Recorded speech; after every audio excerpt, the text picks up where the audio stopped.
I'm Ronald van Vollenhoven, Editor-in-Chief of Lupus Science and Medicine, and I am reporting today from the EULAR Congress. But that is reporting from my own office because the EULAR Congress this year, for the first time, is fully digital, fully web-based, an e-congress, so to say.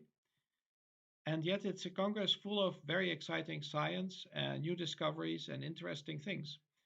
And today I learned something about developing drugs for lupus.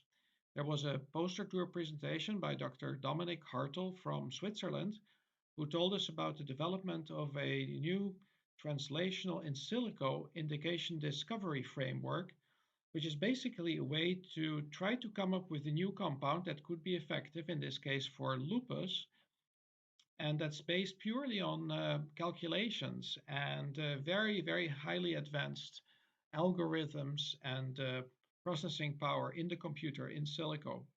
And this was actually successful because it led to the development of the clinical uh, substance cenerimod. And this was then tested in a proof of concept trial, and that was published in Lupus Science and Medicine just about half a year ago, and it certainly looked promising. That was published by Herman et al. So I think it is a very good example of how new methods of coming up with novel drugs is actually working.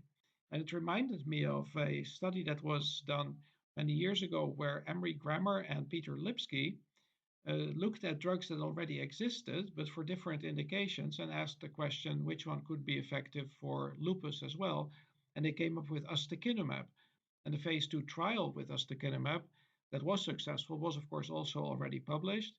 And here at the EULAR Congress, Dr. Lokman Saridi from the United States this morning also presented some new data on the baseline characteristics of the patients who were treated with ustekinumab, and that was looking at cytotoxic gene expression and showing that that was actually a predictor of the response, so a way to step forward to personalized medicine with that drug. And then back to cenerimod, which so it was developed in silico and then it was tested in patients. And there is, in fact, going to be an additional presentation about it on the Saturday here at the EULAR Congress, where the preclinical and clinical characterization will be presented by Dr. Mark Murphy. So a lot of exciting stuff here at the EULAR Electronic Congress, the digital Congress of EULAR. And the reporting is Ronald van Vollenhoven from Lupus Science and Medicine. Thank you.